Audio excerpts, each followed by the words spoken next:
Voy a hacer una cronología simple de la iglesia. Una cronología simple de la iglesia. Lo voy a explicar ahorita para usted que es nuevo, para usted que ya tiene tiempo. Usted lo va a recordar y pues los que ni lo recordamos ni estamos, o estuvimos y no estábamos aquí, pues se le va a hacer nuevo, ¿no? Entonces, es una cronología simple. Primero termina la ley. Termina la ley. Cuando la ley termina, ¿cuál era el propósito de la ley? ¿Alguien sabe? A ver. Yo creo que necesitan cambiar de pastor, no les está enseñando nada, ¿eh? ¿Mande? Bueno, la ley era de obras, pero ¿cuál era el propósito de la ley? Y no les voy a decir. El que quiere que le diga, le voy a cobrar $100. Es que dígame quién quiere saber. Nadie. Prefiero quedarme ignorante que quedarme pobre, ¿no? A ver, cumplirla no. ¿A quién puede cumplir la ley? Llevar un orden, ¿no? Pablo lo dice, porque la ley ha sido nuestro ayo, ¿para qué? Para llevarnos a Cristo. La ley no tenía el propósito de que la cumplieran. Nadie puede cumplir la ley. Nadie. Porque es cumplirla toda, Santiago lo menciona. El que cumple 99 pero falla en uno es culpable de toda. A ver, vamos a poner un ejemplo. Usted está comiendo. ¿A cuánto les gusta el caldo aquí? Caldo, un caldo de res así sabroso. Así. Está delicioso. Y en ese momento ¡rac!, le cae una mosca de esas. Así. La cara de María, ¿no? ¿Qué hacemos? ¿Qué hacemos, María? Pero nomás fue un pedacito la mosca, un pedacito. Miren, les voy a contar un chiste. Dicen que estaban 3 en una cantina donde vendían cerveza de tarro, de esas de barril, y estaban los 3. Uno era de Reynosa, otro era de México, Distrito Federal, y otro era de Monterrey. ¿Sí? Y a los 3, cuando les sirven la cerveza, en la espuma, ¡prac!, les cae una mosca. El del Distrito Federal nomás agarró la espuma y la tiró. Dijo, no, pues lo demás me lo puedo tomar, ¿no? El de Reynosa, siempre generoso, dijo, cámbiamela, necesito otra. Esto es un mugrero. Esto era de los de María, ¿no? Pero el de Monterrey dijo, a emborracharse gratis a otra parte. No es cierto, no es cierto. Ya, tranquilos. Ya, ahorita los de Monterrey me están viendo muy feos. Tranquilos, tranqui. Todos los de Nuevo León, tranquilos. Los de los Ramones, los de China, los de Japón. Japón no es Nuevo León. Entonces, la ley, usted fallaba un punto de la ley y era culpable de todo, es lo que dice Santiago. Cualquiera que cumpliera toda la ley, pero fallar en un punto es culpable de toda. O sea, automáticamente no había manera. Entonces, no hay quién. Y podemos hablar de los 10 mandamientos, si usted quiere. Lo platicamos y nos vamos a dar cuenta de que por lo menos 2 o 3 usted y yo no los hemos cumplido. Entonces, eso nos hace entender que nosotros no podíamos. Por eso es que nosotros no podemos llegar a Dios por la religión, no podemos llegar a Dios por las buenas obras, no podemos llegar a Dios por nuestra filantropía, ni por nuestro dinero, ni cuántos pobres les demos de comer, ni a cuántas personas podamos ayudar. No podemos hacer nada de eso, porque eso lo deberíamos de estar haciendo, pero eso no nos salva. Si eso nos pudiera salvar, entonces Cristo no hubiese tenido que morir. El único que cumplió la ley fue Cristo. Por eso dice la Biblia que cuando nosotros creemos en Jesús, esa ley que Cristo cumplió nos es imputada a nosotros. Esa es la justificación. Pero, bueno, no voy a adelantarles. Entonces, la ley no tenía el propósito de salvar. El apóstol Pablo dice, porque la ley ha sido nuestro ayo para llevarnos a Cristo. Y si usted quiere aprender un poco más de la ley, lea la epístola a los Gálatas. La carta a los Gálatas, ahí nos explica cómo la ley no podía. Por eso el apóstol Pablo en Gálatas dice, concluimos pues que el hombre es justificado por la fe sin las obras de la ley. Entonces, la ley no nos podía salvar. Porque la salvación se sostiene en la misericordia y en la gracia de Dios, no en tus obras, no en lo que tú puedes hacer. Si tú pudieras ser salvo por las obras, Cristo no hubiese tenido que morir en la cruz. Me acuerdo una canción que cantaba uno de mis pastores, decía: la fórmula precisa, la fórmula concisa, la fórmula de salvación es Dios. Es fe en Jesucristo, confiar en lo que Él hizo, creerle y vivir de Él en pos. No son los muchos pesos, ni son los muchos rezos, ni son los muchos besos por amor. La única es Cristo. Por eso Jesús dijo: yo soy el camino, la verdad y la vida. Porque Él es el único, porque es el único que murió en la cruz, es el único que resucitó. Entonces, la ley, cuando termina la ley, entonces viene lo que llamamos, empieza la gracia.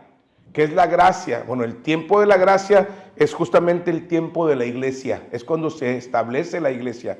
Cuando Cristo asciende, en ese momento empieza el periodo de la gracia. 10 días después vendría el Espíritu Santo sobre la iglesia, sobre los creyentes. En ese momento empieza una transformación en los que habían creído. ¿Cuántos dicen gloria a Dios?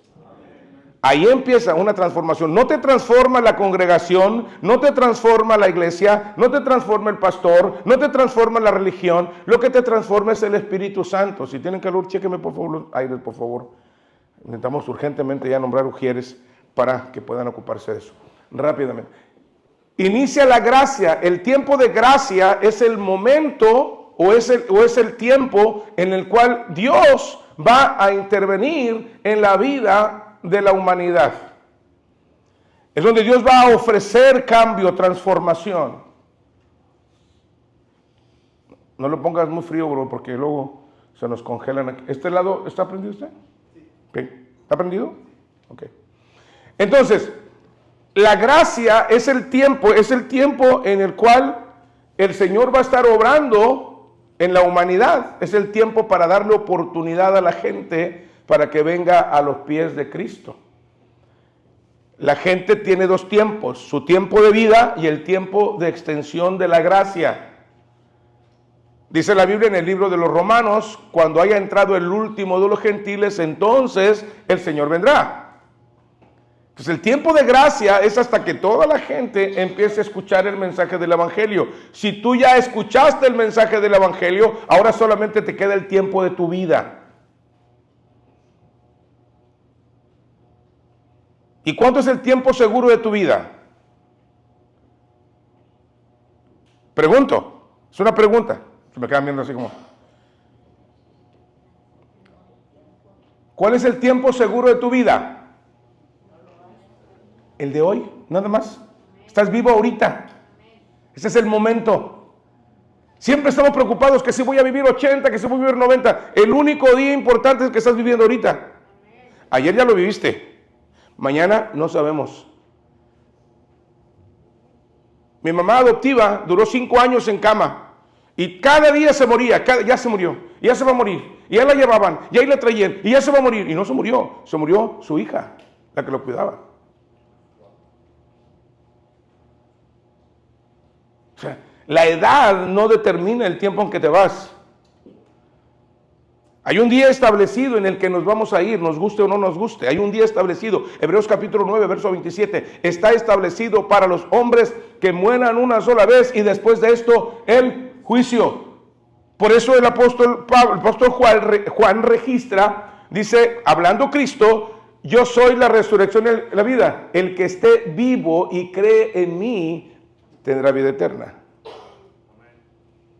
O sea, su oportunidad es mientras tiene vida. ¿Y por cuánto tiempo tiene vida? No lo sabe. Por eso es como las ofertas. ¿A cuánto les ha pasado que pasa una oferta en la tienda y dice, lléveselo por $1? Y dice, al ratito. Y cuando regresa, ¿qué pasó? Ya no está, porque la oferta se terminó. Bueno, que no se le termine la oferta a usted en esta mañana. Dios te está ofreciendo vida eterna. Inicia con la gracia, porque el Espíritu Santo es el que viene a transformar. Después de esto, viene lo que se conoce como el periodo apostólico, que es justamente el tiempo que nos está ocupando ahora. Estamos hablando de la iglesia de Éfeso. El tiempo apostólico era el tiempo donde todavía los apóstoles vivían. Esto fue aproximadamente hasta el año 90-100 después de Cristo, que es cuando recibe Juan la revelación del Apocalipsis, que es un pleonasmo, porque Apocalipsis y revelación es exactamente lo mismo. El libro de las revelaciones, diríamos nosotros. Entonces, ese es el primer siglo, cuando la iglesia estaba desarrollándose bajo, la tutela de los apóstoles y de sus, alumnos. Por ejemplo, de Pablo eran Timoteo y Tito, ¿sí? De Pedro era Marcos también uno de ellos. Entonces, cuando nosotros observamos el periodo apostólico, entonces vemos que la iglesia está fluyendo extraordinariamente. Porque la iglesia está cumpliendo esta es la iglesia modelo que menciona el apóstol Pablo en Éfeso. Es la iglesia modelo, el periodo apostólico. Después viene lo que se conocía la iglesia imperial. Ahora el cristianismo que se había generado con el ministerio de Jesús, ahora se convierte en una iglesia oficial en el año 303. El emperador Constantino, viendo que el pueblo se le dividía, entonces quiso unir mediante la religión al imperio romano.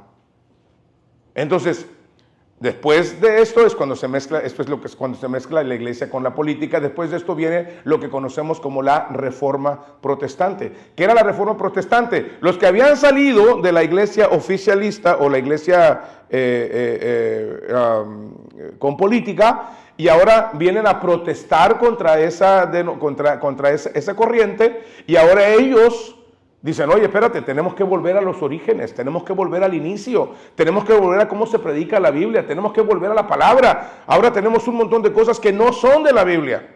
¿Por qué? Porque en la mezcla con política se hizo lo que se conoce como sincretismo religioso. Y le explico lo que es un sincretismo, ahí le va.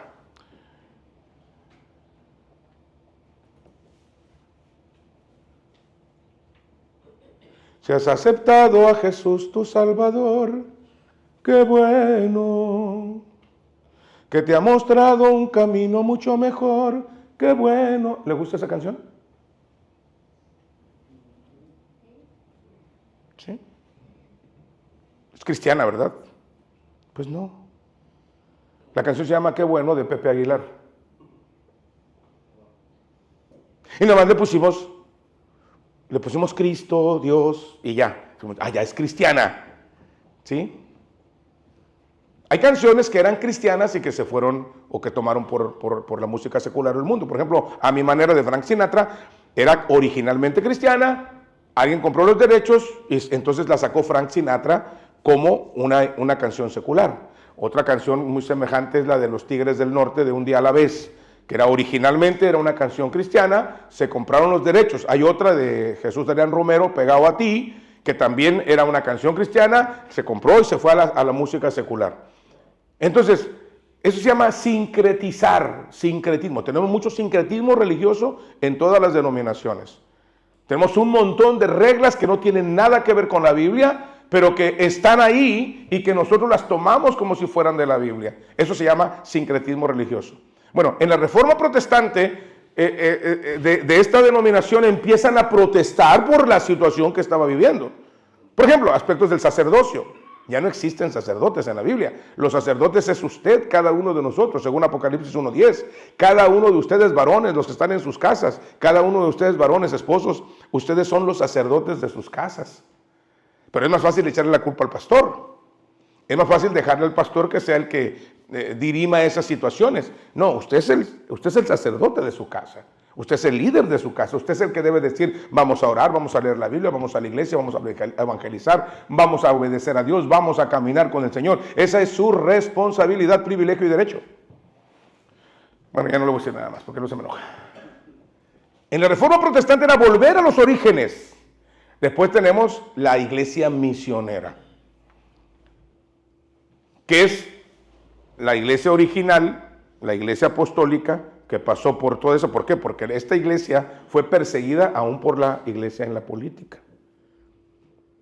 Había en la iglesia política, había un grupo que se llamaba la Santa Inquisición.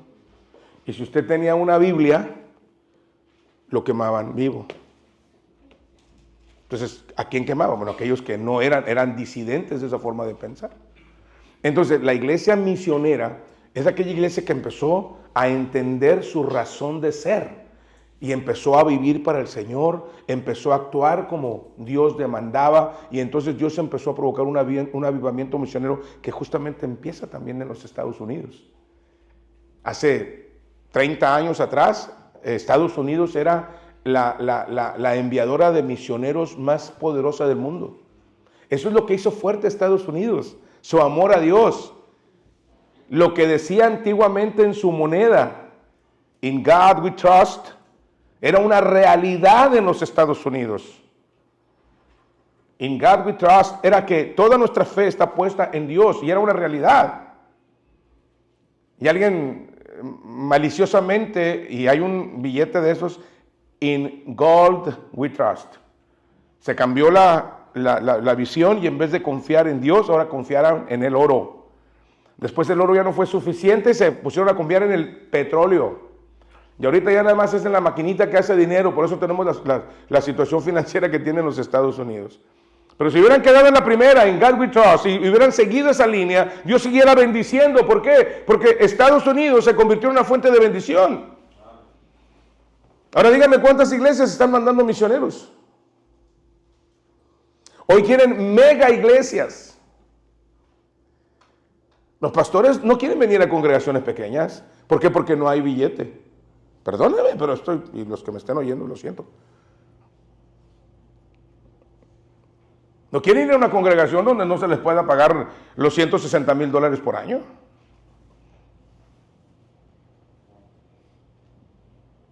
Se convirtió en una mercenarización.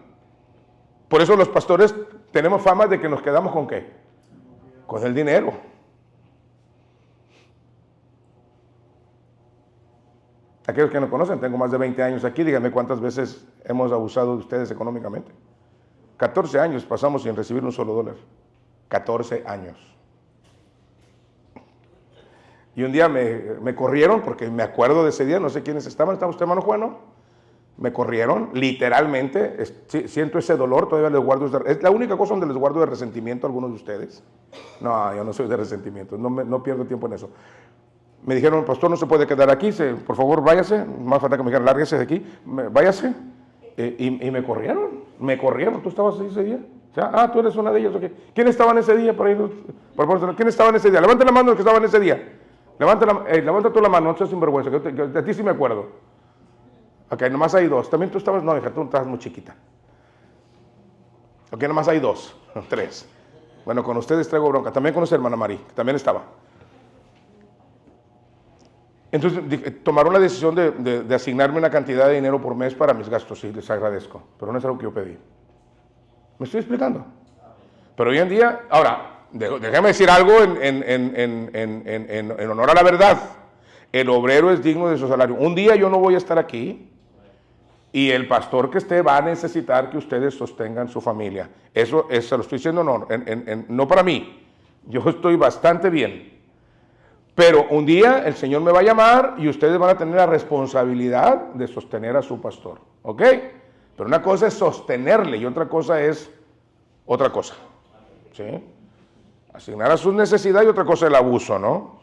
¿Sí? No es nada de que Dios me está hablando que alguien me compre una troca del año, que Dios me está hablando para tener una casa de 250,000 o para el jet. Yo también quiero uno, pero no se puede. ¿Me estoy explicando? ¿Ok, don Ricardo? ¿Está claro? Ok. Entonces, la iglesia misionera empezó a trabajar hacia afuera, empezó a hablar, a alcanzar a las personas, y entonces llegamos al punto, desafortunadamente, que después llega la iglesia apóstata. ¿Qué es la iglesia apóstata? Donde la iglesia empieza a renunciar a la fe, no de palabra, sino de hechos. Usted puede no ser... usted no puede no negar la existencia de Dios, usted puede no negar la existencia de la iglesia, usted puede no negar la doctrina bíblica, pero con su vida no la respalda. Esa es la iglesia apóstata. Aquella que dice creer pero no cree. Aquella que dice que puede depender pero no depende. Aquella que dice que es obediente pero no es obediente. Hoy, no corras, apenas estoy empezando. ¿sí? Cuando se empieza a hundir el barco, los primeros que salen, no es cierto. Ok, la iglesia apóstata es donde la gente sabe la verdad, pero no la practica. No es su práctica común. La sabe, la conoce, pero no la obedece. De hecho, empezamos con el favor de Dios en abril. Maestros, prepárense a hacer su agenda. Después hablo con la hermana Elizabeth vamos a tomar un poquito de tiempo tanto de varones como de femenil. Empezamos el seminario para maestros. Es mandatorio para todos los maestros y para los que quieran entrar al récord de maestros, por si son necesitados por la coordinación de educación. Empezamos en abril, si el Señor nos lo permite, empezamos en abril ya el estudio para maestros.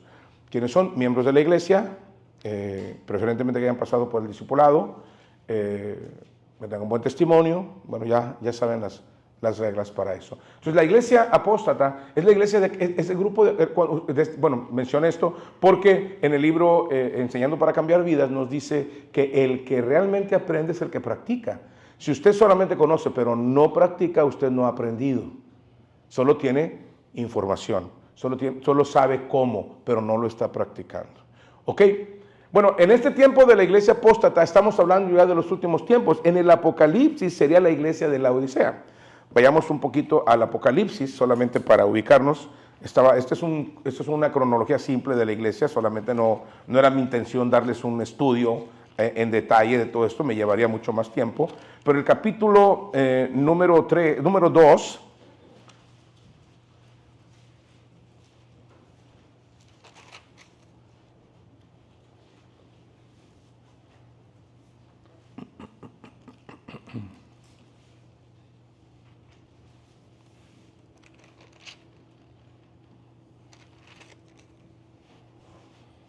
sería capítulo número 3, perdón, capítulo 3. Quiero que vean el verso 20. Lean el verso 20. ¿Lo tiene? ¿Alguien? Bueno, ¿lo leemos juntos? Leamos, lo dice. He aquí, yo estoy a la puerta y llamo. Si alguno oye mi voz y abre la puerta, entraré a él y cenaré con él y él conmigo. Hasta ahí.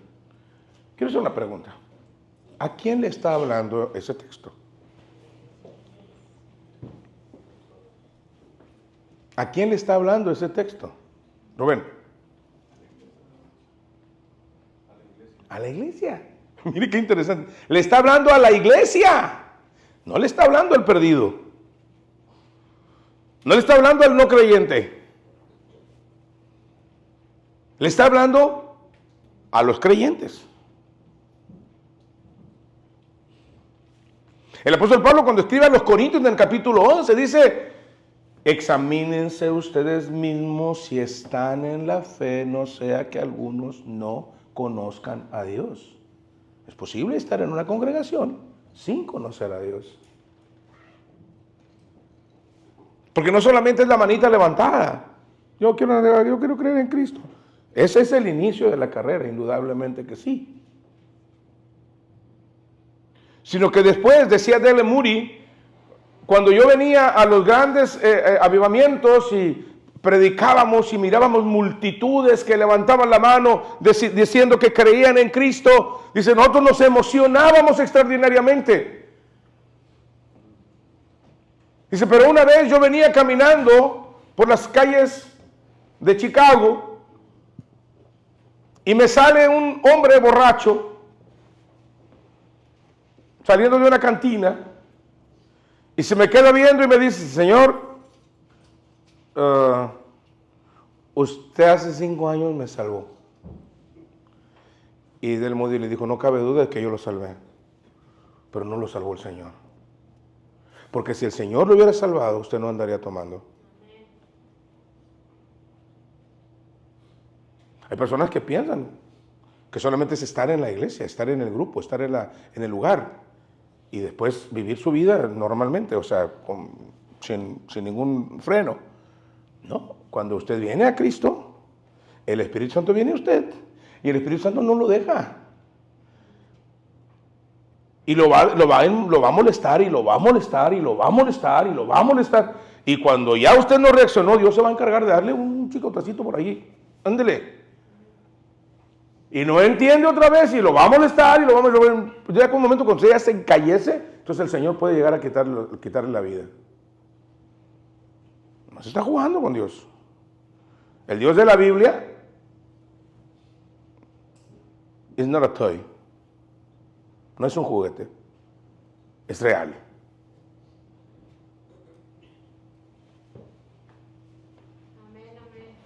¿Ok? Entonces, la iglesia apóstata estaba, ahora Mateo capítulo 13, que viene siendo esto, es personas que estaban dentro de la congregación, pero que no eran trigo, eran cizaña. Ahora, en ese tiempo de la iglesia apóstata es un tiempo de prueba. Porque después de esto llega el rapto. Esto es el rapto. El Señor va a venir y nunca voy a olvidar esta predicación de mi hermano, de mi pastor, Noé Andrade. Un día, este hermano llevaba hay dos predicaciones que yo recuerdo cabalmente de él. Dos que recuerdo. Una donde llevó un semáforo, literalmente llevó un semáforo al púlpito. Llevó un semáforo con 3 luces para enseñarnos la no voluntad, la voluntad permisiva y la voluntad perfecta de Dios. Nunca se me va a olvidar eso. La verde es la voluntad perfecta de Dios. La amarilla es la voluntad permisiva. No es lo que Dios quiere, pero Dios te da quebrada. La roja dice no. En la amarilla, bueno, pues si volteas y pasas, ¿verdad? Pero en la roja es párate. Ya. ¿Ok? Esa la recuerdo. Pero la otra que recuerdo llevó una caja en ese tiempo eran las Tecates. Sí, porque llevaba Tecate, todavía me acuerdo. No era para que nos fuéramos de borrachos, no. Y luego puso un montón de cartones, asbesto y laminitas. Y luego traía un imán de esos redondos de bocina. Y luego pasa en el púlpito y le hace así. ¿Qué cree que pasó? ¿Mande? Se pegaron. ¿Pero qué se pegó? Metales. No más. Metales. Los pedazos de asbesto, los pedazos de cartón, los pedazos de madera, las piedras no se levantaron. Solamente los pedazos de lámina. Y nos dijo el pastor, así va a ser el rapto. El Señor va a levantar del mundo solamente aquellos que realmente creyeron y que en su vida lo demostraron. Porque la fe tiene solo un sinónimo. ¿Alguien sabe cuál es el sinónimo de fe? Obediencia. El sinónimo de fe es obediencia. Si tú dices creo, pero no obedeces, no crees. Vean los milagros que hacía el Señor Jesucristo. Ve y haz esto. Y algunos quizás no fueron el milagro. Ve y muéstrate al sacerdote. Y los leprosos iban caminando en el camino al sacerdote y ¡pum! En el camino llegaron, eres limpio. Entonces, hermanos, el rapto Dios va a llevar a aquellos que realmente han creído.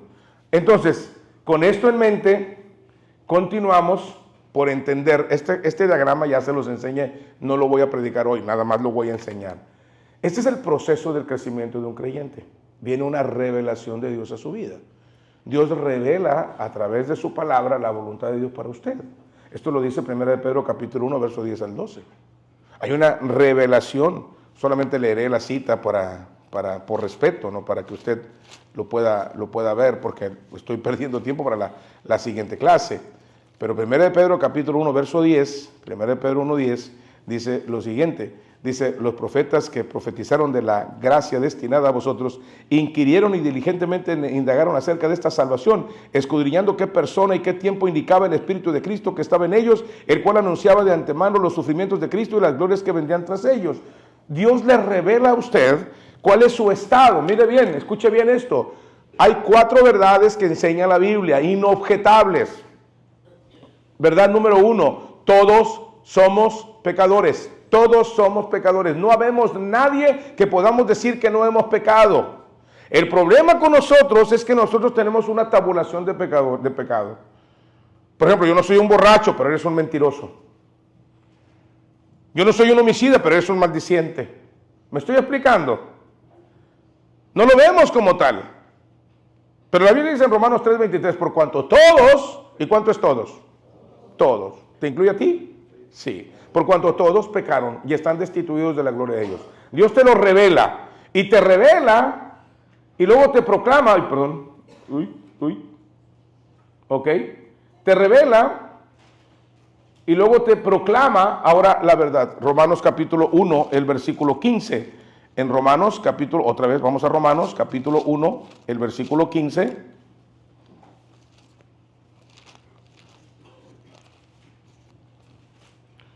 Así que en cuanto a mí pronto estoy a anunciaros el evangelio también a vosotros que estáis en Roma. O sea, lo que te va a ayudar a entender tu necesidad es el evangelio. El evangelio te humilla. El evangelio te dice que eres un pecador y mereces el infierno. Tú que te crees muy santo, tú que te crees mejor que los demás, tú que te crees que cuando mueras vas al cielo, te dice no. Primero no eres bueno. Eres malo. Tu tendencia a hacer lo malo es tu tendencia. Mientes, maldices y haces un montón de cosas que sabes que no están correctas. Porque eres un pecador. De la abundancia del corazón va a hablar la boca. ¿Ok? Hay una proclamación, una revelación y hay una iluminación. Ahora hay una iluminación. Efesios capítulo 1. O sea, el Espíritu Santo viene, toma esa palabra y te dice, hey, eres un pecador, mereces el infierno, pero Cristo murió por ti. Él pagó tu deuda. Si tú te arrepientes, si tú te dejas de tu mal camino, si tú pones tu confianza en Jesús, Él te va a perdonar. Y entonces tú asimilas esa verdad. Tú recibes la palabra y dices, soy pecador, merezco el infierno, pero Dios ha mostrado su amor por mí en la cruz. Un grave error que hemos cometido los predicadores es decir a la gente que Dios ama al pecador, pero aborrece el pecado. Eso no está en la Biblia. Ese es un dicho de Agustín de Hipona que fue hecho popular por Mahatma Gandhi y que ahora los creyentes lo toman como si fuera bíblico. La Biblia dice que Dios ama al pecador, pero aborrece su pecado. No, Dios mostró el amor con el pecador, por el pecador, enviando a su Hijo a morir en la cruz. ¿Dónde dice? Romanos 5:8. Mas Dios muestra su amor para con nosotros en que siendo aún pecadores, Cristo murió por nosotros. El amor de Dios fue mostrado en la cruz. Cuando usted viene a la cruz, cree en ese sacrificio, el amor de Dios es extendido, porque mientras no viene, es la ira de Dios la que está sobre usted. Juan capítulo 3, verso 18. El que en él cree no es condenado, pero el que no cree ya ha sido condenado porque no ha creído en el nombre del unigénito Hijo de Dios. En Tito capítulo 3, verso 3, dice, Dios teniendo misericordia, en nuestro tiempo éramos insensatos, dice, e hijos de ira lo mismo que los demás. Eso dice la Biblia. Yo quisiera decirle lo contrario, pero decirle, no, el amor de Dios, usted tiene que asimilar esa verdad. Luego viene la comprobación en su vida. Cuando usted recibe la palabra, usted dice, no más, esto ya no quiero volver más. Ya no quiero volver a ser el borracho que fui, ya no quiero ser el mal hablado que fui, ya no quiero ser el tranza que fui, ya no quiero ser el ladrón que fui, ya no quiero ser el mal padre, el mal hijo, la mala madre, el mal ciudadano, ya no quiero eso. Luego viene la práctica. Ahora la persona empieza a practicar la verdad, empieza a vivir como creyente. Ahora el esposo se da cuenta que ya no es el borracho golpeador, ya no es el borracho abusivo, ahora es el hombre responsable, el hombre amoroso, el hombre que cuida de su familia, el hombre que provee para su familia, el hombre que busca a Dios y pone a Dios primero y lleva a su familia por esa ruta. Eso es la práctica. No es solamente el estar aquí sentados. No solamente saber y adquirir y conocer los 31.069 versículos de la Biblia.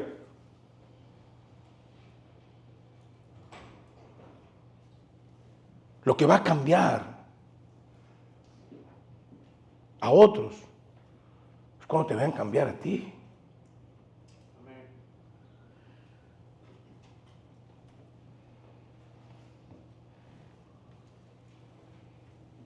Ay, pastor, ¿por qué mi familia no se convierte? Pues porque te conoce.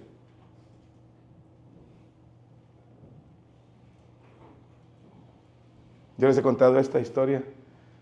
Estaba mi tía, llegué a una boda, nada más a entregarle a las 8 de la noche, que era la hora de la cena, a entregar una Biblia a mi primo, que se había casado, no creyente, era una boda inconversa.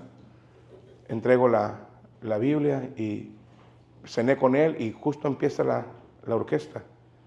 A mí me fascina el baile. ¡Ay, pastor! Si yo le dijera, no, a mí no me gusta el baile, le echaré mentiras. A mí me fascina el baile. Y sabe, no soy mal bailador cuando quiero. No soy mal bailador.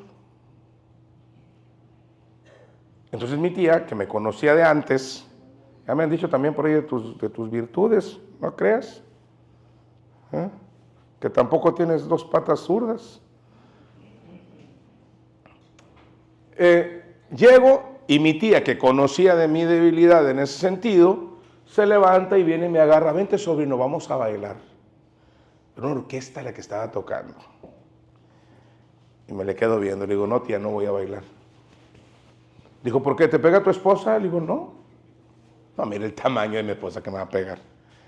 No, y estaba más chiquita todavía en ese tiempo. Le digo, no, no es por mi esposa. Ah, te regañan los hermanos de la iglesia. Digo, pues no, yo no veo a ninguno por aquí. Si anda por aquí, no sé qué anda haciendo aquí. Yo sí sé por qué ando aquí, pero no veo a ninguno por aquí. No creo que un hermano me vaya a decir. Ah, entonces ya no te gusta. No, le digo, no me gusta. Me encanta. Entonces ya no sabes, ya se te olvidó. No, tía. Ahorita, usted sabe, yo era de los que empezaba a las 8 y terminaba a las 4 de la mañana en la tornaboda, bailando. Yo no iba a tomar, yo no iba a comer, yo iba a bailar. Ese era mi vicio. Le dije, usted sabe, tía, que vamos a amanecernos hasta las 4 de la mañana. Y sí, no crea que yo andaba nada más bailando ahí, moviendo la cabeza. Salsa, merengue, bachata, polka, chotis, redoba, cumbia colombiana, cumbia de la que usted quiera. Era un bailador. No, más que se movía. Oye, ay, yo sé bailar, pastor. Cállate. Y me dice entonces mi tía, entonces ¿por qué no vas a bailar? Le digo, por usted, tía. Por usted no voy a bailar. Como por usted no le rompo la trompa al que se me atraviese y me insulte. Como por usted no voy y me vengo del que me hizo un daño. Por usted no lo hago. Dice, ¿cómo que por mí? Dice, mire tía, vamos a bailar. ¿Y a usted le encanta que yo baile con usted? ¿Sí o no? Dijo, sí, me gusta. Ok. Cuando terminemos de bailar, que terminemos todos sudados, ¿verdad? Y cuando yo salga por esa puerta, usted va a decir, y ese hermano, ¿y qué más? Y es pastor. Y se me queda viendo y dice, ok, hijo, ya entendí. Le dije, gracias, tía. Y ya me fui a mi casa. La práctica. La práctica. Por sus frutos. Gracias. Y finalmente el impacto. Tú no vas a hacer un impacto si tú no practicas las cosas de Dios. Ustedes son un matrimonio, se viven peleando delante de sus suegros nunca se van a convertir. Sus hijos nunca van a buscar a Dios. Y van a venir mientras ustedes los traigan. Pero después de ver cómo andan como perros y gatos, esperan a los 18 y se les pelan.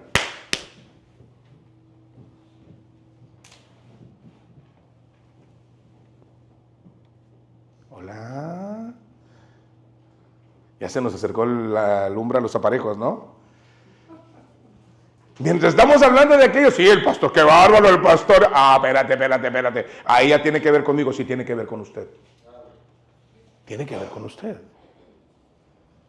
Yo voy a decir una cosa, ojo.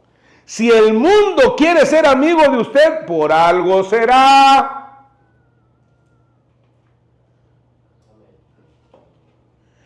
Porque el mundo normalmente, ¿qué? Te aborrece.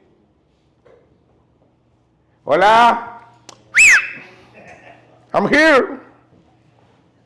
No se me desconecte. No va a estar como aquel hermano que decía, hermano, doy gracias a Dios, tengo 5 años trabajando en la fábrica y nadie se ha dado cuenta que soy cristiano. ¿Qué andaba haciendo ese pelado? Mentándole la madre a medio mundo, haciendo tranza, tragándose las cocas sin pagarlas, haciendo un montón de cosas porque eso lo hace el mundano. ¿Sí o no? Bueno.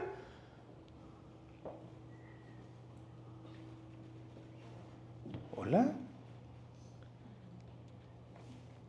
Lo que va a causar impacto es cuando tu vida cambia. En el mundo vas a tener aflicción. Los creyentes somos salmones. ¿Alguien sabe por qué? Porque el salmón nunca corre a favor de la corriente. Por eso su carne es la más preciada. ¿Sabe usted que el salmón es el mejor alimento que usted puede comer? ¿Sabe usted que el salmón tiene la capacidad de subir las cataratas del Niágara?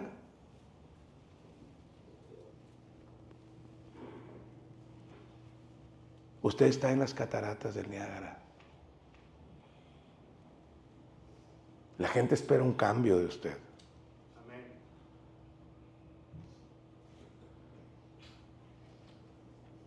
Si va a pecar, al menos escóndese, decía mi pastor. Porque el mundo está viéndolo. ¿Me estoy explicando? Que al cabo, escondiéndose nomás Dios lo va a ver, ¿no? No importa. ¿Ok? Bueno, cierren sus Biblias, Dios los bendiga. Váyanse a casa y practiquen lo que han escuchado esta mañana. Es todo lo que tenemos que hacer.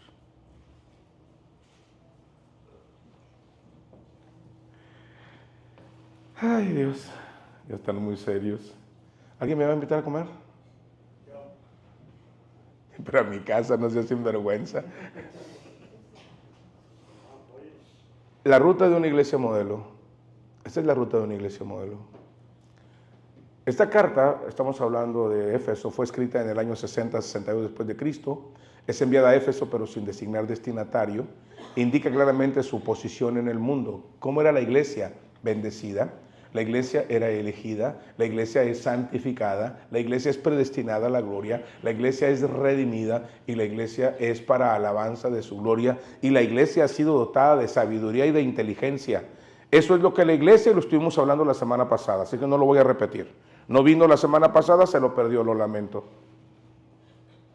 Pero esto es lo que es la iglesia. Usted es una bendición y una fuente de bendición. Que usted se quiera convertir en una fuente de maldición es problema de usted. ¿Cómo se mantiene esa fuente limpia? En la obediencia a la palabra. Ahí es como se mantiene limpia esa fuente de bendición. Y donde usted va a bendecir a otros. Y le puedo mostrar en la Biblia. ¿Recuerda usted a José? ¿Nada más Dios bendecía a José? Bendecía donde él estaba. Estaba con los madianitas y los bendijo. Estaba con Potifar y lo bendijo. Estaba en la cárcel y lo bendijo. Luego vino a ser el segundo gobernante de Egipto y bendijo a Egipto. Siempre es una fuente de bendición. No estoy hablando de economía, estoy hablando de bendecir a la gente. Su vida debe de ser una fuente de bendición, no de maldición. Su vida debe ser una fuente de impacto a otros.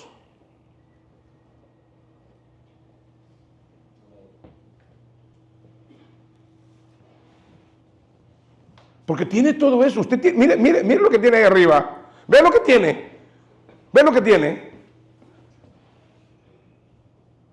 Ahí.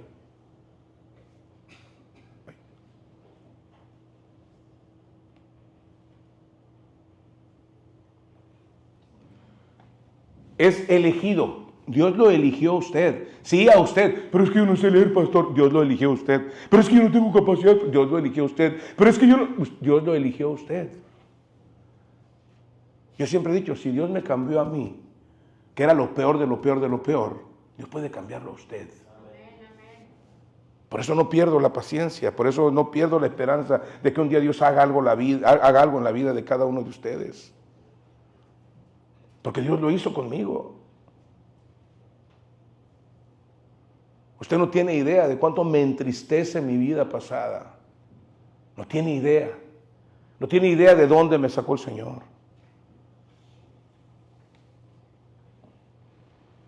Tercero, santificada. Dios le ha santificado. ¿A cuánto le gusta bañarse en tiempo de frío?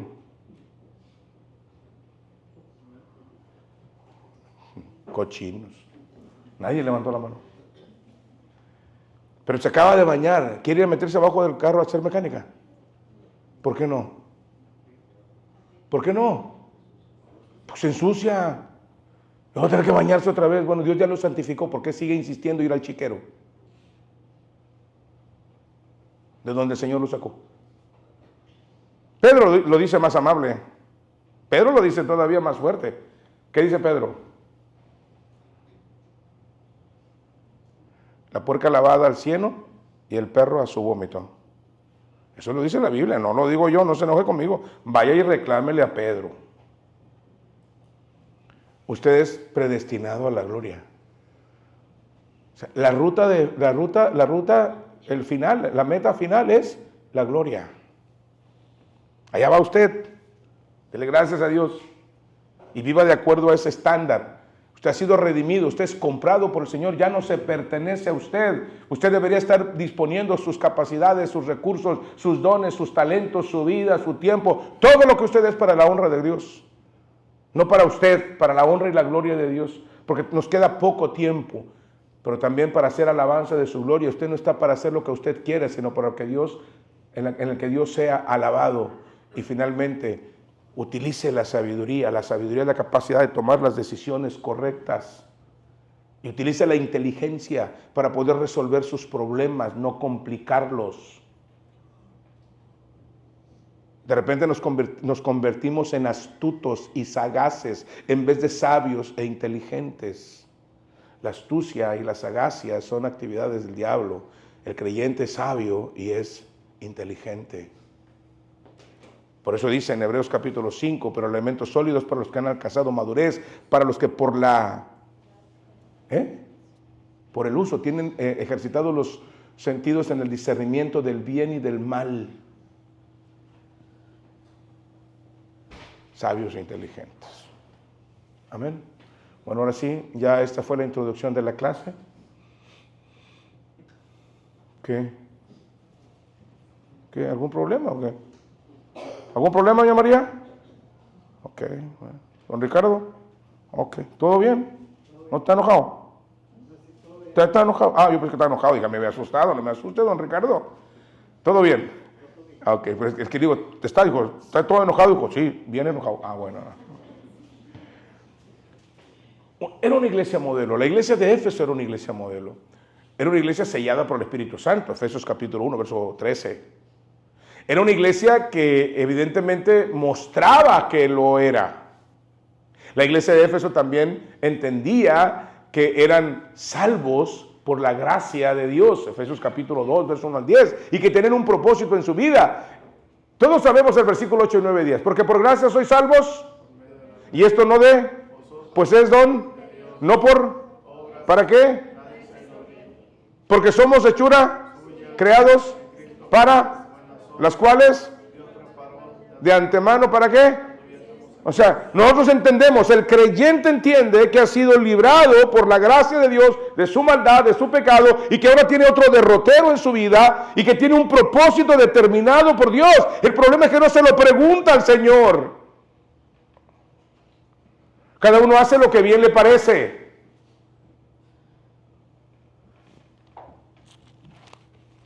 Las reglas del juego están aquí. Aquí están.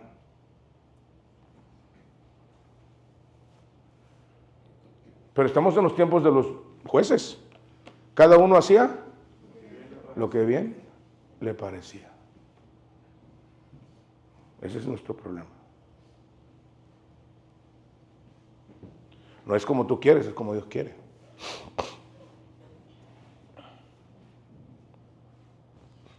¿Qué más? Estábamos sin Cristo. Dice, en aquel tiempo estábamos sin Cristo. Vayan a Efesios capítulo 2. Efesios capítulo 2.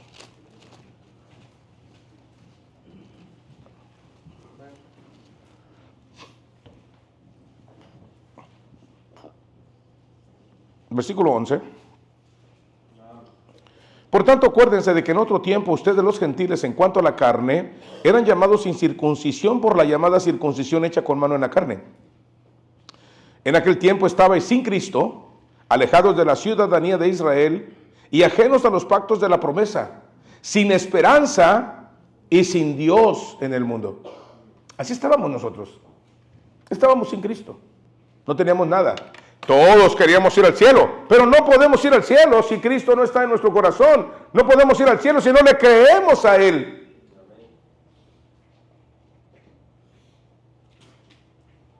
Y me da risa porque se murió, ya está en el cielo.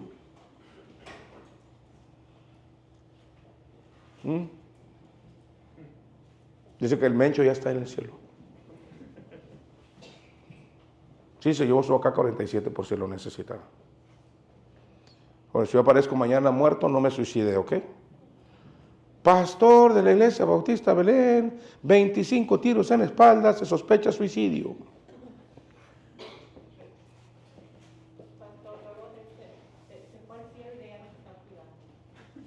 ¿La estará cuidando usted? A mí no me está cuidando.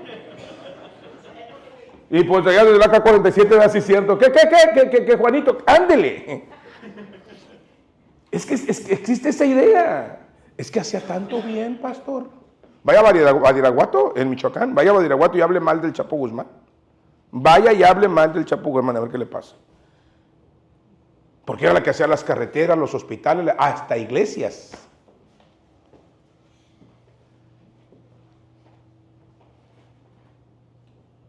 Si él no cree en Cristo, si él no se arrepiente, va al infierno. Y él ha escuchado el evangelio porque su madre es evangélica. Dice, uy, por eso, pastor, yo no juzgo a nadie. Los juicios se los dejo al Señor, yo no juzgo a nadie. Yo no digo quién va al infierno y quién no. Yo solo digo que va al infierno el que no cree en Cristo.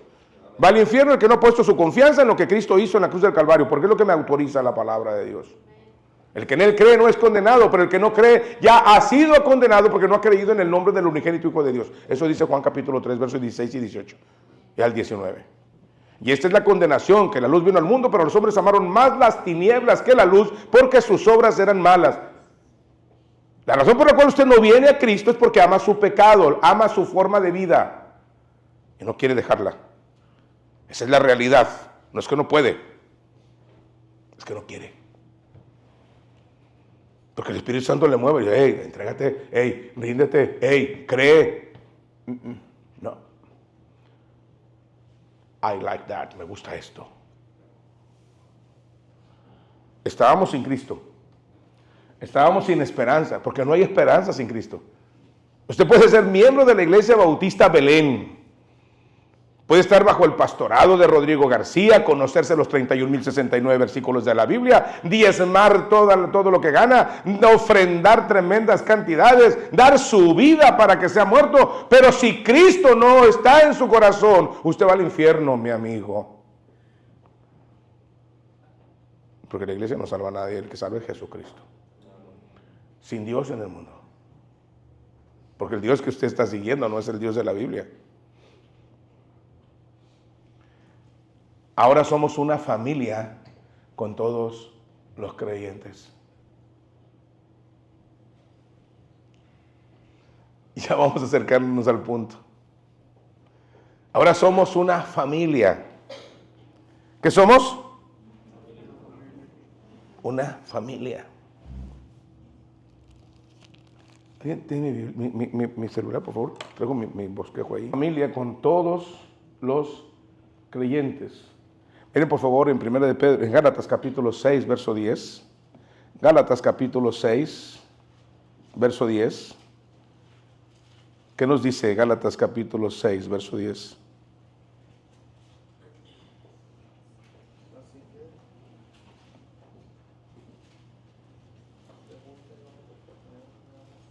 Léelo, ponte de pie y léelo. Dice, así que, según tengamos oportunidad, hagamos bien a todos y mayormente a los de la familia de la fe. Ahora mire capítulo 2, verso 19 de ahí de Efesios, que es donde estábamos ubicados hace ratito. Así que ya no sois extranjeros ni advenedizos, sino conciudadanos de los santos y miembros ¿de qué? De la familia de Dios. A ver, haga lo que el exorcista, déle vuelta a su cuello así. Voltee. Sí, voltee los de enfrente, volteen para atrás. Ey, dije volteen, no se den besos aquí.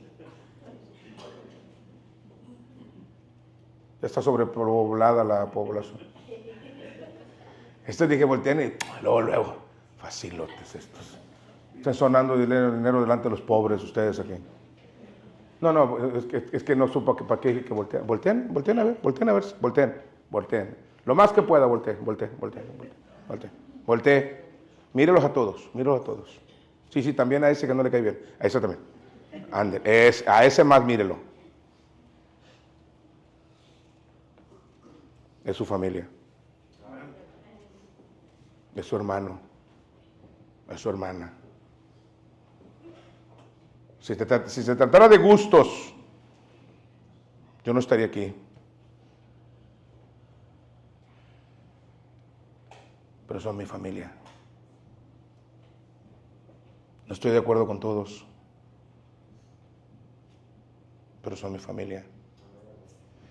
Y si mañana se me exige poner mi vida por ustedes, ustedes lo saben. Ustedes lo saben.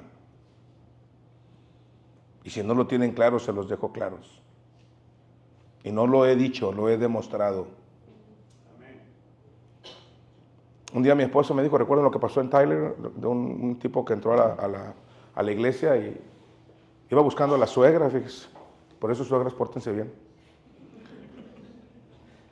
Luego matan a los pastores por culpa de ustedes. Entró, dije suegras, entró y mató ¿a cuántas personas? Iba viendo la noticia y mi esposa dice lo siguiente: si tú hubieras sido pastor de esa iglesia, hubiese habido nada más 2 muertos. Y yo volteé y le digo, ¿por qué dices eso? Digo, si hubieras muerto tú y se hubiera muerto el que entró. Yo te conozco. Y le digo, no es cierto, yo veo que entra y yo salgo corriendo, que se muera. Dijo, más valen aquí, ¿qué? Corrió que aquí murió, ¿no?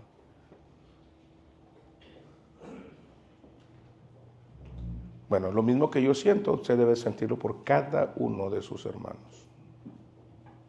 Porque es su familia.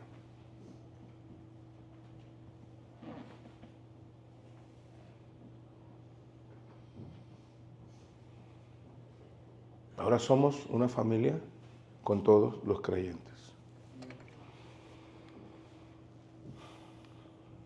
Pero mire otro más, 2:21 y 22. En quien todo el edificio bien coordinado va creciendo. Espérate, brother, ¿para qué te enojas?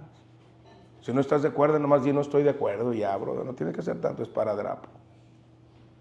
Ay, Diego, pon en regla tú. 2:21, ¿lo tiene?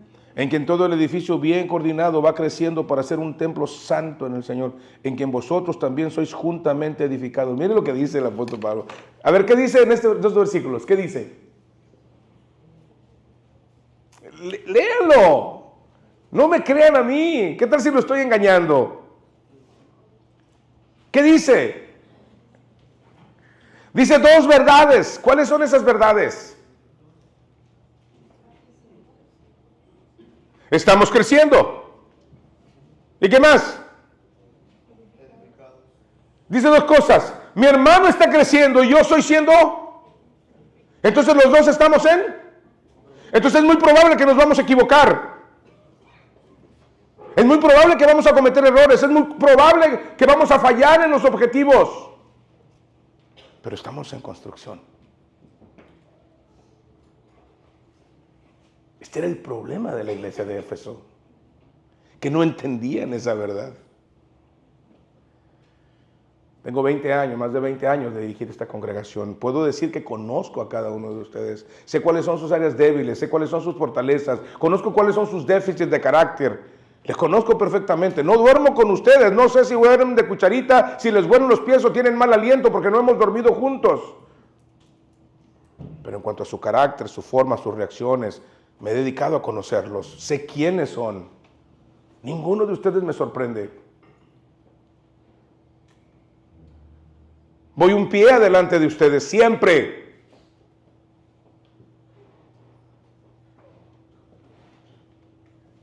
No soy omnisciente, porque no soy Dios, pero los conozco. Y aun cuando los conozco, les amo. Jesús conocía a Judas y lo amó. Somos un edificio en construcción. Cuando veas a un hermano cometer un error, ¿qué tienes que tener en tu cabeza? Vayan a Gálatas capítulo 6, verso 2. Y vaya, abra su Biblia, porque luego, para que no sepa, que no crea que soy, es que el pastor. No, yo no se acuerde de lo que yo le digo. Acuérdese de lo que Dios dice. A ver, ábranlo. Gálatas 6:1. Voy a esperar a que todos lo tengan porque quiero oír bien fuerte que me lean ese texto.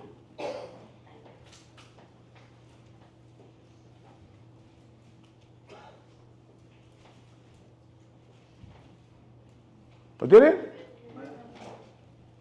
Porque a veces la lengua es muy rápida, mis hermanos. Juzgamos, la lengua y la mente son así. Y juzgamos y hablamos bien rapidito. A ver si esto nos detiene un poco. ¿Lo tiene? Gálatas 6:1, ¿qué dice? Juntos. Hermanos, si alguno fuere sorprendido en alguna falta, vosotros que sois espirituales, restauradle con espíritu de mansedumbre, considerándote a ti mismo, no sea que tú también seas tentado. ¿Eso dice Gálatas? ¿Sí lo dice? Es la palabra de Dios, ¿verdad? Ok. Entonces es la regla.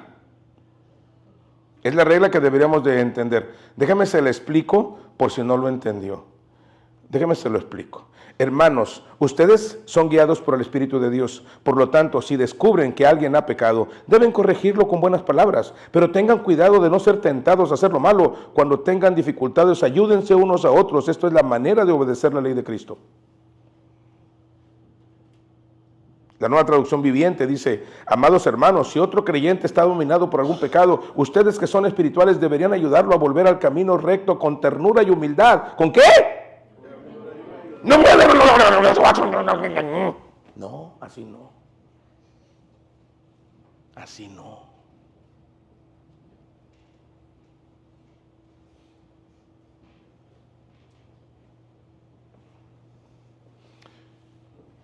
Escuchen. Quiero preguntarles a ustedes, ¿cuándo ustedes me han visto ser duro con alguien? Que ustedes me vieron. No estoy diciendo que no he sido duro. Ya en lo personal, ya en lo tú y yo, ahí ya es otra cosa. Ya cuando te invito a un cafecito, ya sabes a qué vienes. Entonces, a ver, mi hermanito, ¿qué está pasando aquí? ¿Qué con esto, con esto, con esto y con esto? ¿Lo corrige o lo corrige? Pero eso es a solas. Yo tengo un principio en mi vida que lo aprendí de mis maestros. No lo aprendí en la universidad, lo aprendí de mis maestros. Yo alabo en público y corrijo en privado. Y cada vez que hablo con alguien, por más firme y fuerte que sea, cuando tengo que confrontar a alguien con fuerza porque se me presenta fuerza enfrente, soy un tanque de guerra. Pero cuando el otro entiende lo que está pasando, soy una nodriza, como dijera Pablo. Pablo reprendió duramente a Pedro pero una nodriza con todos los demás. ¿Qué estoy diciéndole? Que somos un edificio en construcción y que cuando alguien se equivoca, deberíamos nosotros tratarle como nos gustaría que a nosotros nos tratara. Es lo que está diciendo, si nos ocurriera a nosotros. Si alguno fuere sorprendido en alguna falta, ustedes que son espirituales, restaurarle con espíritu de mansedumbre, considerándose a usted mismo, no sea que usted también sea tentado. Así lo dice. Porque somos un edificio en construcción. Por eso el que piense que esté firme, mire que no caiga. El creyente tiene que entender que esto es una construcción. Este es un hospital donde estamos sanando enfermos. Esto es un taller donde se están edificando obras de arte. ¿Y sabe dónde va a ser la galería? En el cielo. Allá en el cielo usted va a encontrar perfección. Aquí no. Y si usted está buscando una iglesia perfecta, está en el lugar equivocado. No es aquí. Y le advierto, cuando encuentre la iglesia perfecta, en el momento que usted se una a esa iglesia, la hará imperfecta, porque usted es imperfecto. Hola. Pablo marca la ruta del éxito. Pablo marca la ruta del éxito. Primero vamos al capítulo 13, 3 versículos 14 y 15, ya estamos por terminar, porque luego vamos a ver la vertiente del decrecimiento. Vamos a ver cómo fue que la iglesia fue retrocediendo. Vayan al capítulo 3, versículo 14 al 16, ¿lo tiene? Vean al apóstol Pablo hablando a los Efesios, 3:14. Por esta causa doblo mis rodillas ante el Padre de nuestro Señor Jesucristo. Ojo. ¿Qué hacía Pablo? Hay veces que ya no podemos, hermano.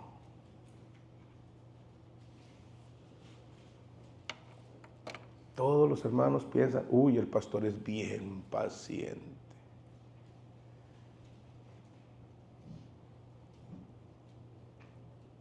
Agradezco al Espíritu Santo. Porque la última cosa que humanamente tengo es paciencia.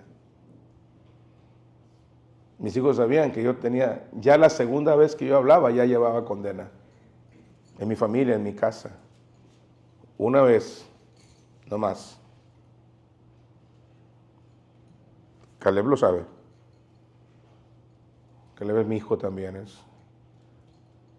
Y lo sabe. Una vez.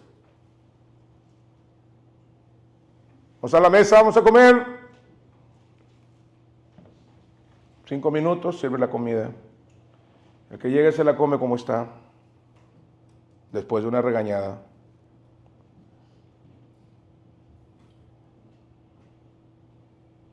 De agarrar la tele y tirarla cuando los hijos no habían obedecido. Estaba mi hijo viendo, en ese tiempo jugaban era el Super Nintendo, se lo habíamos comprado. Estaban jugando, estaba con otro niño.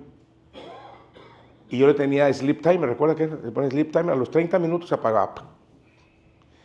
Yo estaba en mi estudio y le dice al otro niño, Esdras, dice, préndela otra vez, que al cabo no se da cuenta tu papá. Él está allá, préndela tantito más. Y escuché la respuesta 2 veces, tú estás loco. Yo vuelvo a prender esa televisión y no la miro en un mes. Mejor vamos a jugar afuera. Así funciona. Así funciono yo. Con la iglesia no soy así. Les hablo una vez, otra vez.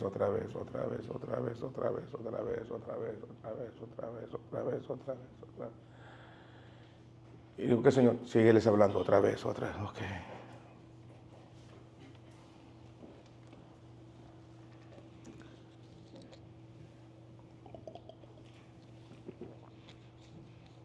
Y después de hablar con ustedes, me voy sobre mis rodillas a orar. Señor, ya les expliqué, ¿qué más hago?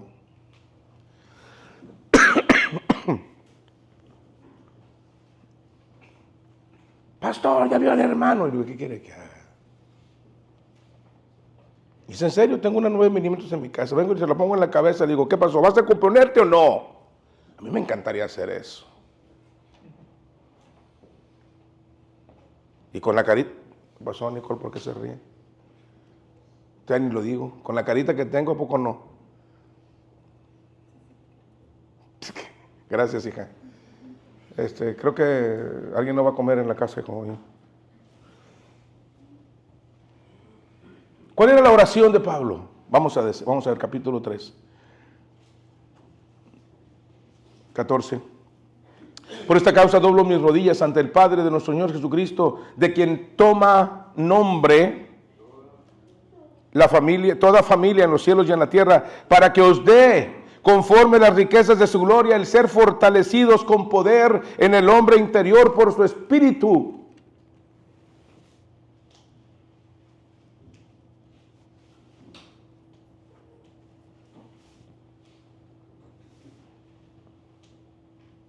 ¿Para qué? Aquí está el secreto.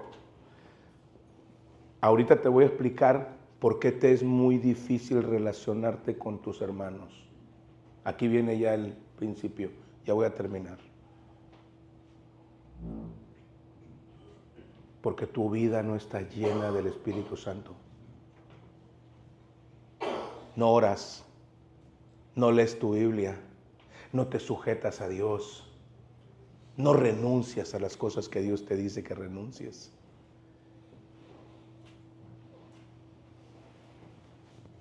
Ahí va. Versículo 17.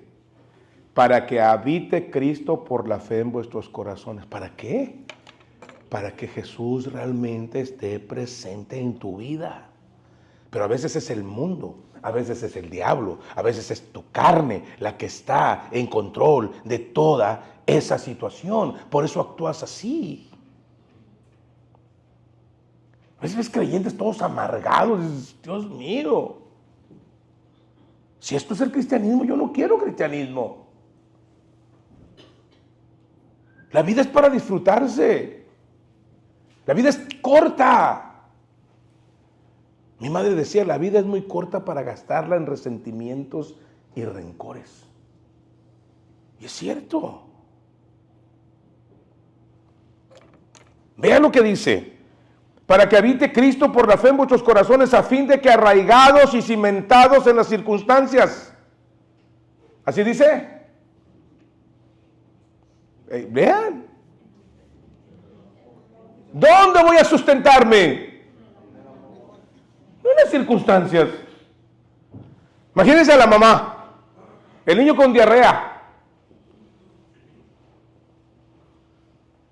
20 veces tiene que cambiar los pañales. 20 fumadas de cosa horrible que va a oler. ¿Pero qué hacen los papás? ¡Ay, mi amor, chiquito! ¡Mua! Hasta besos en las nalgas le dan a los niños. ¿Sí o no? ¿Por qué? Porque nos mueve el amor. ¡Eso apesta!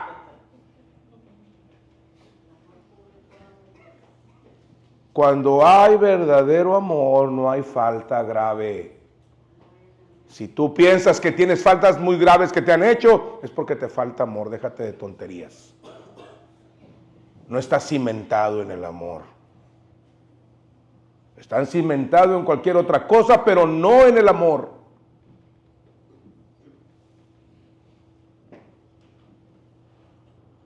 Versículo 18. Seáis plenamente capaces de comprender, no solamente entender, comprender, que sea parte de tu acervo, que sea parte de tu interna. No es solamente que lo oigas y que lo entiendas, sino que lo comprendas. Si yo te pregunto ahorita, ¿cuántos son 2 más 2? ¿Qué me contestas? ¿Por qué son 4? Porque ahí lo estás comprendiendo. En cambio te ponen una ecuación de segundo grado y te dicen, ¿por qué llegaste a la conclusión de que I es igual a 7? Tiene que ser todo un desarrollo del proceso que hiciste para que la persona lo pueda comprender. Comprender implica hacerlo y asimilarlo en la mente, en el corazón, entenderlo y luego hacerlo. Eso es lo que significa comprender.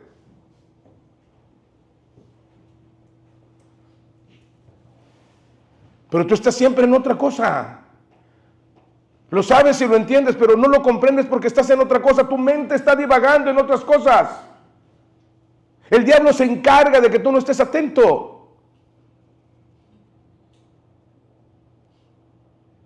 En el libro de Nehemías dice la Escritura, ellos ponían atención para comprender, ponían el sentido para entender, para poder después comprender. Las matemáticas no se memorizan, ¿o no, maestra? Se razonan. Sí, porque tenemos una maestra con nosotros, Adri, y hay que estar orgullosos de eso. ¿Ah?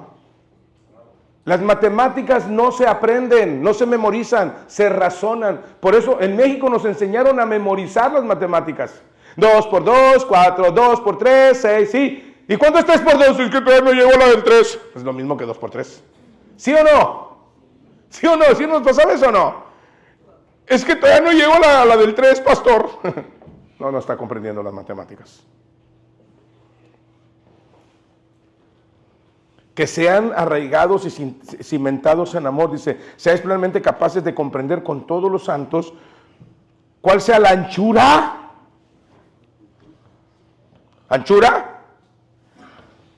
longitud, profundidad y altura. Verso 19, y de conocer el amor de Cristo que excede a todo conocimiento para que seáis llenos de toda la plenitud de Dios.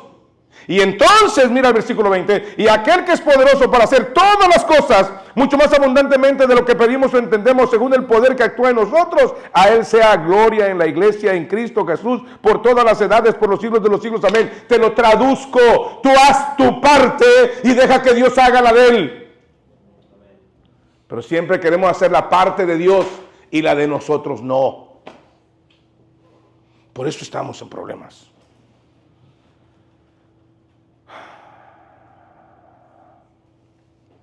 ¿Cómo se podía medir ese amor? Porque eso es medible. Yo he sido gerente en muchas posiciones de compañías y todos decimos que toda meta debe ser clara, precisa y medible. Clara, precisa, ¿sí o no, ingeniero? Clara, precisa y medible. O sea, debes decir exactamente qué es lo que quieres, debes de hablar de cuál es el proceso y cómo vas a medirlo. Bueno, el Señor es sabio. Ayer escuché a un tipo, estaban discutiendo acerca de unos temas y me gustó algo que dijo un hombre. Estaba hablando de otro que es una persona fea, horrible, pésima. Y este hombre dijo, Dios es sabio. Dijo, ¿por qué? Dijo, porque a ti no te dio la capacidad de reproducirte por ser la mala persona que eres. ¿What? Yo me quedé así y dije, uy, yo soy duro, pero este no tiene ni parámetro. Pero dijo, tenía razón. Ahora mire, capítulo, este versículo. ¿Cómo se podía medir? Versículo número 1. Yo pues preso en el Señor, os ruego que andéis como es digno de la vocación con que fuisteis llamado, con toda humildad y mansedumbre, soportándoos con paciencia los unos a los otros en amor, solícitos en guardar la unidad del Espíritu en el vínculo de la paz, un cuerpo y un espíritu, como fuisteis también llamados en una misma esperanza de vuestra vocación, un Señor, una fe, un bautismo, un Dios y Padre de todos, el cual es sobre todos, con todos y en todos, pero a cada uno de nosotros fue dada la gracia conforme a la medida del don de Cristo. Capítulo 5, verso 1. Sed pues imitadores de Dios como hijos amados y andad en amor como también Cristo nos amó y se entregó a sí mismo por nosotros, ofrenda y sacrificio a Dios en olor fragante.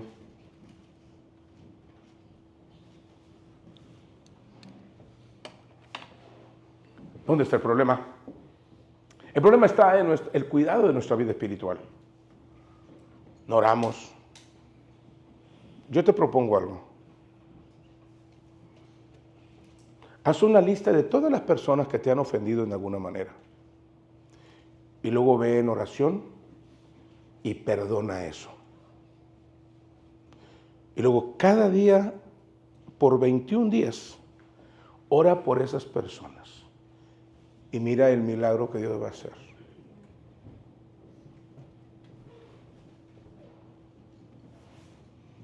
Bueno, no deberías tener una lista tan grande, pero es posible que la tengas. Gracias al Señor tenemos hasta cierta medida una iglesia bastante sana. El apóstol Pablo estaba escribiendo a la iglesia de Éfeso porque él tenía la experiencia con la iglesia de Corinto. Eso lo vamos a ver la semana que entra. ¿Por qué escribió Pablo esto a los de Éfeso? Porque tenía la experiencia de la iglesia de Corinto y veía a la iglesia de Éfeso en esa ruta. Entonces quiso romper ese ciclo. Así es que yo les animo, en el amor del Señor, vayan a Dios en oración. Ahí tienen la epístola del apóstol Pablo a los Efesios. Ahí tienen un buen tema para tener altar familiar esta semana en casa con sus hijos. Es un buen tiempo para poder decirle a sus hijos, hijos, perdónanos porque nosotros no hemos mostrado amor muchas veces a los hermanos. Y no queremos que ustedes odien, no queremos que ustedes tengan resentimientos, no queremos que ustedes tengan esa situación, queremos que ustedes sean diferentes a nosotros. Haga ese tiempo y estúdielo y examínelo y deje que Dios hable a su corazón. Y el Señor hará la obra. Pues de pie vamos a orar.